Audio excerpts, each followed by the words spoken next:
بسم الله الرحمن الرحيم الحمد لله رب العالمين والصلاة والسلام على سيد المرسلين وعلى آله وصحبه أجمعين ومن تبعهم بإحسان إلى يوم الدين وبعد. فقد أرشد الباري في محكم تنزيله بعد أعوذ بالله من الشيطان الرجيم. بسم الله الرحمن الرحيم. يا أيها الذين آمنوا كتب عليكم الصيام كما كتب على الذين من قبلكم لعلكم تتقون. معزز سامعین، اللہ رب العالمین کا بے پایا شکر و احسان ہے جس کے عظیم توفیق سے آج ہم سب سوال و جواب کی نشست کی دوسری محفل میں تشریف فرما ہے۔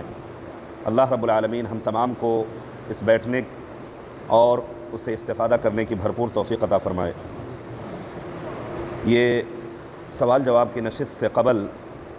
مجالس رمضان کی ٹاپک پر محمد بن صالح العثیمین رحمہ اللہ کی تصنیف کردہ تالیف کردہ ایک کتاب ہے جو روزانہ کے دروس میں سب سے پہلے سوال و جواب کی نشست سے پہلے اس میں سے روزانہ ایک ایک درس رکھے جائیں گے جو مہینے کی مناسبت سے احکام و مسائل کی مناسبت سے مبنی ہے۔ محترم سامعین، صوم عبادات میں ایک عظیم عبادت ہے۔ صوم، لفظ صوم جو ہے یہ عربی لفظ ہے جسے ہم اور آپ اپنی زبان میں روزہ کہتے ہیں، اور یہ صوم کے لغوی اصطلاحی تعریفات اہل علم نے یہ بیان فرمائی ہے کہ الصوم یہ تمام چیزوں سے رکنے کا نام ہے۔ صرف کھانے پینے اور اپنی خواہشات سے رکنا یہ صوم نہیں ہے، بلکہ روزہ خود اپنے آپ میں ایک بہت بڑی تربیتی اس کے اندر یہ پوشیدہ ہے کہ تمام چیزیں اس کے اندر آ جاتی ہیں۔ تو ہر وہ چیز جو فحش، منکرات، فساد، یہ تمام چیزیں ہیں، ان تمام چیزوں سے رکنے کا نام بھی روزہ ہی ہے۔ تو صبح سے شام تک بھوکے رہنا، کوئی اگر یہ سمجھتا ہو روزے کی مناسبت سے کہ ہم بس کھانے پینے، خواہشات نفسانی کو ترک کر لیے اور ہمارا روزہ ہو گیا، تو یہ شاید روزے کا یہ مفہوم اور شرعی نقطۂ نظر سے روزہ اسے نہیں کہتے، بلکہ بھوکے رہنے کے ساتھ ساتھ، پیاسے رہنے کے ساتھ ساتھ جو روزے کی حالت میں بہت سارے اوامر اور نواہی ہے اس سے اجتناب دراصل روزے کا یہ اصل مقصد ہے۔ اس آیت کریمہ کے اندر اللہ رب العالمین نے فرمایا، اے مومنو، تم پر روزہ فرض کیا گیا جس طرح سے تم سے پہلے لوگوں پر فرض کیا گیا تھا تاکہ تم متقی بن جاؤ۔ حضرت ابو ہریرہ رضی اللہ عنہ مرفوعاً بیان کرتے ہیں، جس نے ایمان و اخلاص سے رمضان کا روزہ رکھا اس کے پچھلے گناہ بخش دیے جائیں گے، بخاری و مسلم۔ دوسری جگہ فرمایا کہ پنجگانہ صلاۃ اور جمعہ اگلے جمعہ تک اور رمضان اگلے رمضان تک اپنے درمیان ہوئے گناہوں کا کفارہ ہے، بشرطے کہ کبائر سے اجتناب کیا جائے۔ جیسا کہ گزشتہ درس میں یہ بات آئی تھی کہ صغائر گناہ اور کبائر گناہ یہ ایک الگ بحث ہے۔ اگر ہمارے پچھلے صرف چھوٹے ہی گناہ معاف ہو جاتے ہیں، اس سے پہلے کی زندگی اگر ہماری 20 سال کی ہے، 25 سال کی ہے، 30 سال کی ہے، تو یہ بھی بہت بڑا انعام ہے۔ یہ بھی کوئی چھوٹا انعام نہیں ہے کہ ہمارے صغائر گناہ روزے کے رکھنے کی وجہ سے معاف کر دیے جا رہے ہیں۔ اور یہاں پر مسلم شریف کی ایک روایت کو مصنف رحمہ اللہ نے بیان کرتے ہوئے کہا کہ بشرطے کہ کبائر سے اجتناب کیا جائے۔ جیسا کہ ہم اور آپ جانتے ہیں، کبائر وہ گناہ جس کے تعلق سے قرآن مجید کے اندر، احادیث نبویہ کے اندر نص موجود ہو اور اس کے لیے سزا متعین کی گئی ہو۔ چوری ہے، زنا ہے، اسی طرح کسی دوسرے پر تہمت لگانا ہے، شراب کا پینا ہے، یہ سب کبائر جس کے لیے قرآن اور احادیث کے اندر نص موجود ہے اور اس کی سزا متعین کی گئی ہو۔ ایک حدیث قدسی میں اللہ تعالیٰ فرماتا ہے کہ انسان کے ہر عمل کا اجر 10 سے 7 گنا تک ہو سکتا ہے، مگر روزہ چونکہ میرے لیے ہے اس لیے اس کی اجرت میں خود دوں گا۔ بندے نے میری وجہ سے اپنا کھانا پینا اور شہوت نفسانی چھوڑ دیا ہے۔ صوم کی فضیلت پر یہ حدیث دلالت کرتی ہے۔ اللہ تعالیٰ سارے اعمال میں صرف روزے کو کیوں متعین کیا؟ تمام اعمال تو نماز ہے، زکوٰۃ ہے، حج ہے، یہ تمام چیزیں تو اللہ رب العالمین کے لیے، ہم اور آپ اللہ رب العالمین کی رضا جوئی و خوشنودی کو حاصل کرنے کے لیے تمام اعمال کرتے ہیں۔ لیکن اس حدیث قدسی کے اندر کہا کہ الصوم لی وانا اجزی بہ، کہ روزہ میرے لیے ہے اور میں ہی اس کا بدلہ دوں گا۔ یہ ایک سوال گردش کرتی ہے ذہن کے اندر کہ ایسا کیا ہے کہ تمام عبادتیں اللہ رب العالمین کے لیے، لیکن صرف یہاں پر روزے کو خاص کیا اور کہا کہ روزہ میرے لیے ہے، باقی اور تمام عبادتیں؟ اس کا جواب یہ ہے کہ اس طرح کے سوالات جو ذہن میں گردش کرتے ہیں، مصنف رحمہ اللہ بیان کرتے ہیں کہ سارے اعمال میں صرف روزہ کا عمل ہی اپنے لیے مخصوص کیا کیونکہ یہ راز اللہ اور اس کے بندے تک محدود ہے۔ یہ راز اللہ اور اس کے بندے تک محدود ہے۔ بسا اوقات انسان ایک خالی جگہ میں ہوتا ہے اور کھانا پینا، خواہشات نفسانی کی تکمیل کر سکتا ہے، لیکن ثواب صوم کی رغبت اور خوف الہی سے ان چیزوں کے قریب نہیں جاتا۔ خالی اوقات میں کہیں بھی روم میں بند ہو، تنہائی میں ہو، وہاں پر وہ چاہے تو پانی کا گھونٹ پی سکتا ہے، کوئی کھانے کا سامان اٹھا کر کے کھا سکتا ہے، اپنی جسمانی خواہشات کو پوری کر سکتا ہے، لیکن ایک بندہ صرف اللہ رب العالمین کی خوشنودی اور اللہ رب العالمین کے ڈر اور خوف سے ان چیزوں سے رکا رہتا ہے۔ تو یہ راز کی جو چیز ہے کوئی انسان نہیں دیکھ سکتا۔ بند کمرے میں اگر اللہ رب العالمین ہر جگہ موجود، اپنے علم کے اعتبار سے جو اللہ رب العالمین نے تمام جگہ کا احاطہ کیے ہوئے ہے، تو یہاں پر کہنے کا مطلب یہ ہے کہ جب انسان خلوت میں ہو، خالی اوقات میں، خالی جگہوں پر ہو، کسی کی نظروں کے سامنے نہ ہو، تو وہ کچھ بھی کر سکتا ہے۔ تو یہ راز جو ہے، یہ روزے کی راز صرف اور صرف اللہ رب العالمین جان رہا ہے۔ ایک وجہ اور تسمیہ مصنف رحمہ اللہ نے یہ بیان فرمائی، اور اخلاص و نیک نیتی کی قدردانی کرتے ہوئے اس عمل کو اللہ تعالیٰ نے اپنی ذات کے لیے مختص کیا ہے، جس کا فائدہ بروز قیامت ظاہر ہوگا، جیسا کہ ایک روایت سفیان بن عیینہ فرماتے ہیں، بروز قیامت جب اللہ تعالیٰ بندے کا محاسبہ کرے گا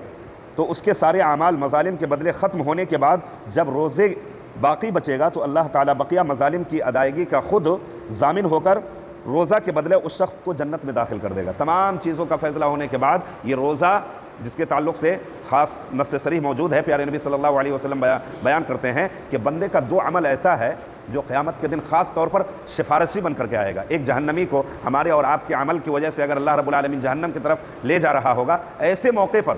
ایسی حالت میں یہ 2 عمل ایسے ہیں کہ بندے کی آ کر کے اس وقت سفارش کرے گا۔ کتنی بڑی چیز ہے، جس میں سے ایک روزہ ہے۔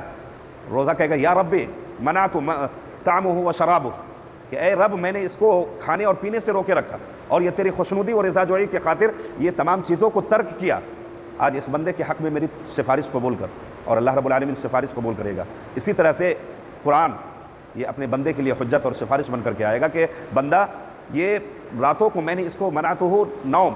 کا لفظ، حدیث کے الفاظ ہیں کہ میں نے نیند سے روکے رکھا۔ اب اس میں چاہے آپ کی قرآن کی تلاوت ہو، چاہے وہ قرآن کی تلاوت کی سماعت جو آج رمضان المبارک کے مہینے میں قیام اللیل کے اہتمام کرتے ہوئے آپ سن رہے ہیں، یہ بھی اللہ رب العالمین،